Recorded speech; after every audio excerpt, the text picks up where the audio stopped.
بس اتنا ہی آپ کا کام ہے. وما علینا الا البلاغ، یعنی ہمارے اوپر میں صرف پہنچا دینا، یہی ہے.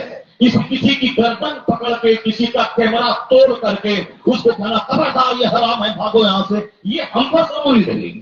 ہم پر صرف اتنا ہے کہ بتا دینا ہے کہ یہ غلط ہے، بتا دینا ہے یہ حرام ہے.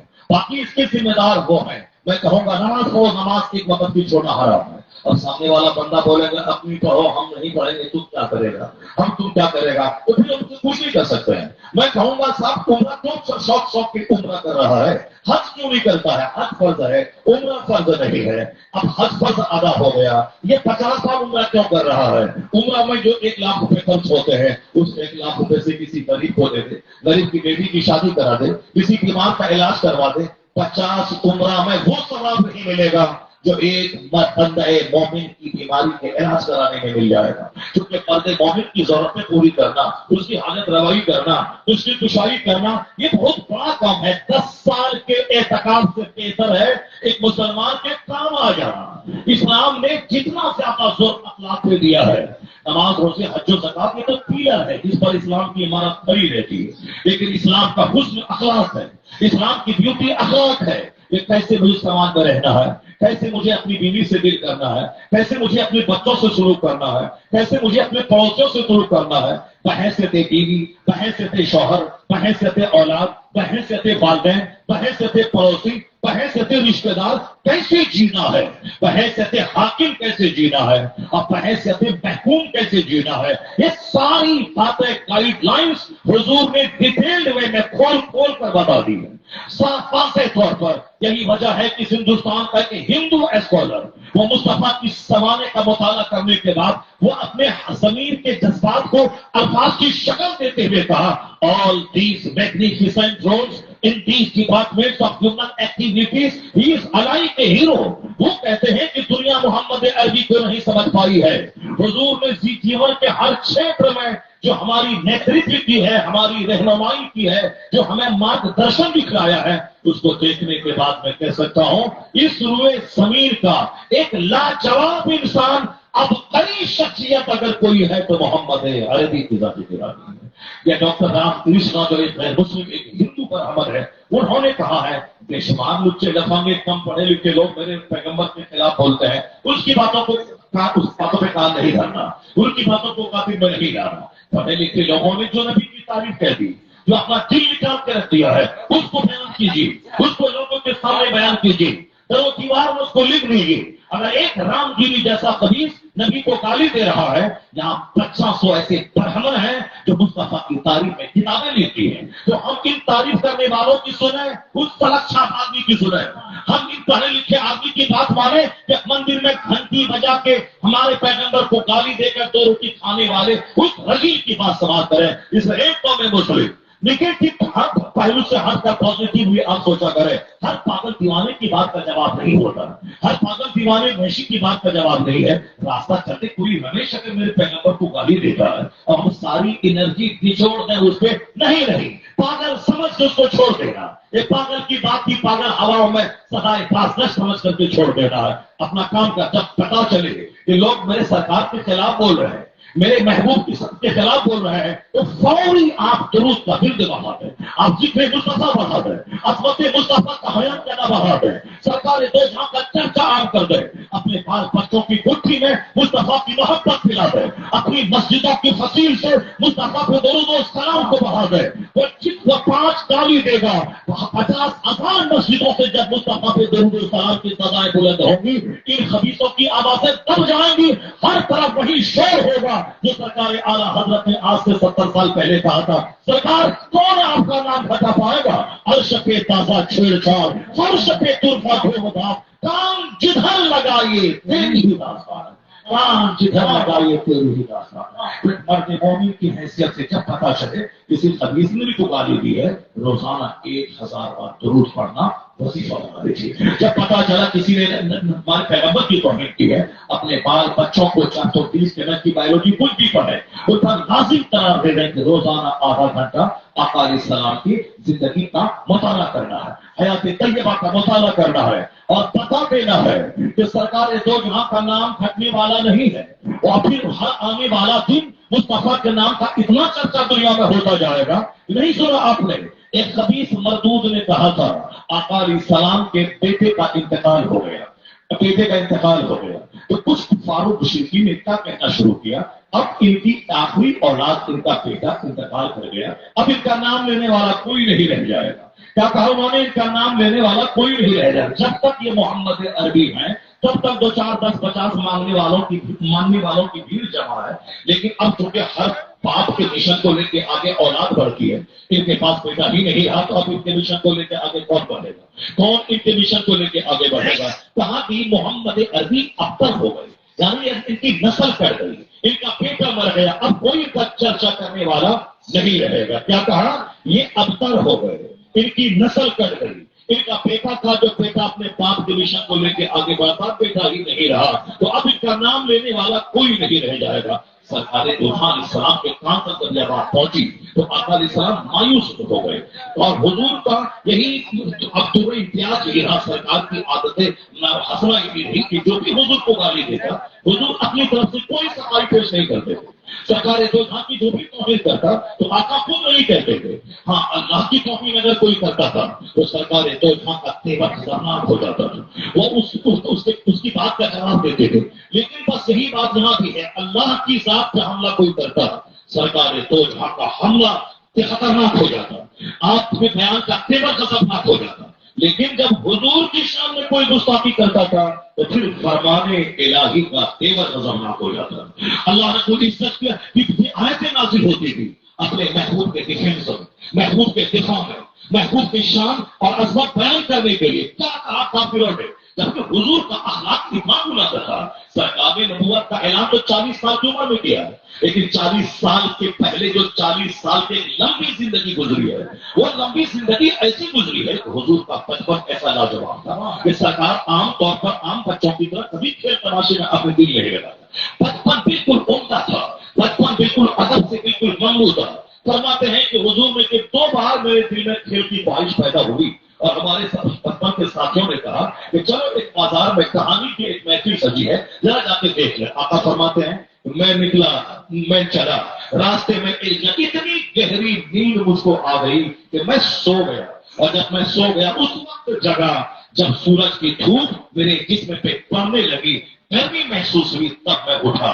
کا مطلب حضور اپنے بچپن کے ساتھیوں کے کہنے کے مطابق بچپن میں آپ کی عمر 5 سال 6 سال 7 سال ہے، اس وقت میں آپ ایک بار گئے، مگر اللہ رب العزت نے گوارا نہیں کیا کہ میرا محبوب یہ دنیاوی محفلوں میں شریک ہو جو 40 سال کی عمر کے بعد نبوت کا اعلان کرنے والے ہیں، ان کا بچپن بھی کسی طرح کھیل تماشے سے بھرا ہو، اللہ کو گوارا نہیں ہوا. اس لیے زبردست نیند مسلط کر دی، راستے ہی میں سو گئے.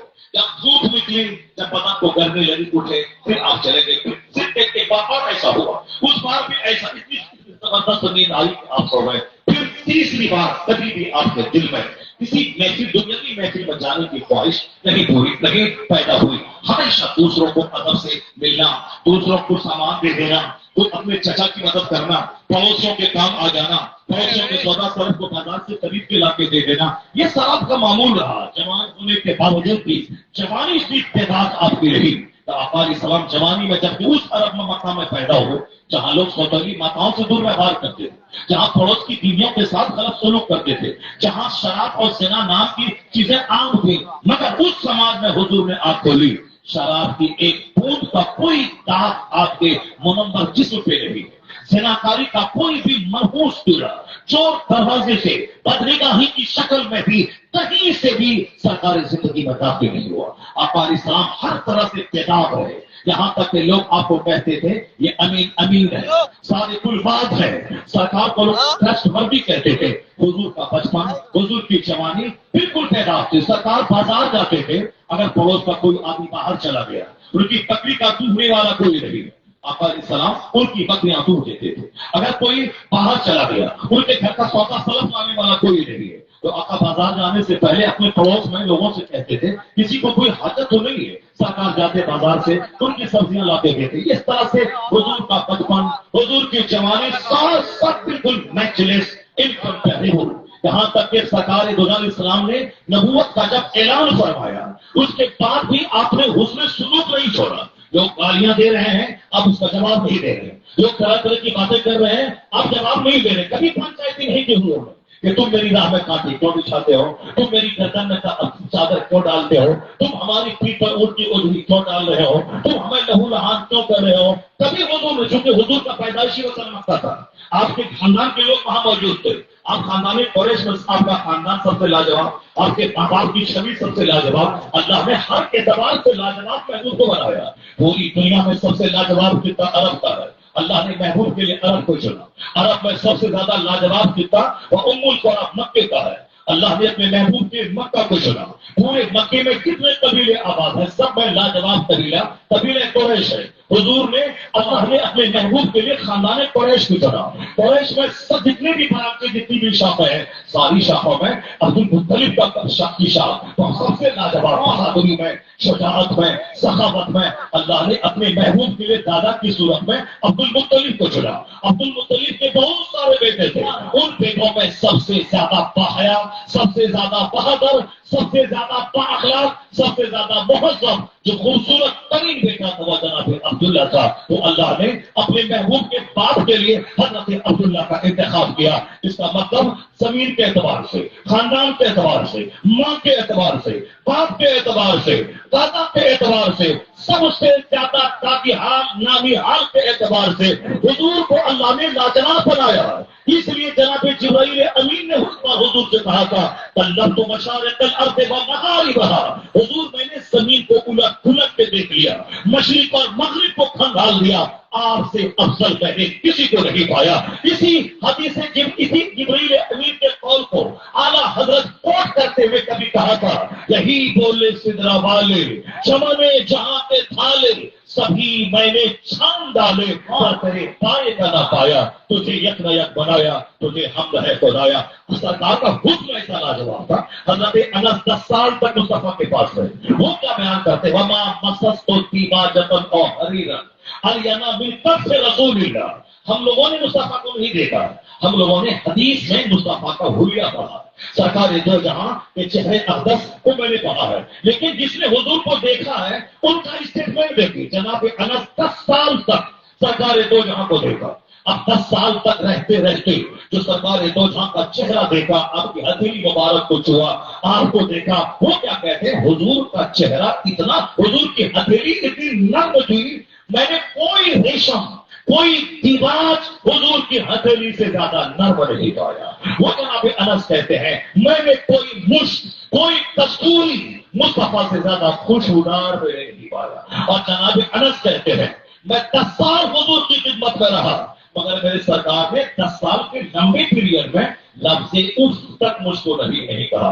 جبکہ ایک غلام کو ہم لوگ ایک دن میں 50 بار گالی دیتے ہیں، 50 بار ماں کی نیکی کرتے ہیں، تمہارا باپ ایسا، تمہاری ماں ایسی، تمہارا خاندان ایسا، جو ہمارا نوکر ہے، شوہر خانہ دیتے ہیں، تو اس کو ہم 50 بار گالیاں دے کے توڑ دیتے ہیں اس کو. یہ ہمارا اخلاق ہے. مگر جناب انس کیا کہتے ہیں، میں 10 سال تک مصطفیٰ کی خدمت میں رہا. اور اسی چیپٹر کو دیکھ کر امریکہ، یورپ کے دانشور دم بخود رہتے ہیں کہ یہ کیسا انسان ہے کہ ایک دن میں آپ کی 50 سال ایک نوکر کو دیکھا ہے، لیکن یہ 10 سال کا ایک طویل عرصہ گزر گیا اور ایک بار بھی لفظ اس تک نہیں کہا. All loftiness is the morality of the holy prophet. وہ کہتے ہیں he Anas lived in the holy service of the prophet for 10 years but he did not tell the whole word of. انس 10 سال اسلام کے پیغمبر کی خدمت پر رہے مگر لفظ اس تک مصطفیٰ کو نہیں کہا. ایک طرف حسن لاجواب، ایک طرف اخلاق لاجواب، ایک طرف آپ کا جسم یقین لاجواب، ایک طرف خاندان لاجواب. اس لاجواب پیغمبر نے جب نبوت کا اعلان فرمایا ہے، جن کے ساتھ مصطفیٰ کا حسن سلوک برسوں سے رہا، تجارت کر کے مال کمانا، لوگوں کو قرض دینا، بیماروں کا علاج کروانا، سماج کے جو لوگ کام کرنے کے قابل نہیں ہیں ان کو پیسہ دے کے کام کے قابل بنانا، یہاں تک کہ ہر آنے والے مہمان کی عزت کرنا اور پڑوسی کو قرضہ دینا. پریکٹیکل میں جو آپ نے کہا کہ پڑوسی کا پڑوسی پر حق یہ ہے اس کو گالی نہ دے، وہ قرض مانگے تو قرض اس کو دے. تو اب حضور نے پریکٹیکل میں ساری چیزیں کر کے دکھا دی، جس میں اتنا بڑا اخلاق کا مظاہرہ کیا. ان کے بیٹے کا انتقال ہوا مگر کچھ خبیثوں نے کیا کہا، ان کی نسل کٹ گئی، اب ان کا نام لینے والا کوئی نہیں رہے گا دنیا میں. کیا کہا، کن کے ساتھ، اخلاق کی سب سے اونچی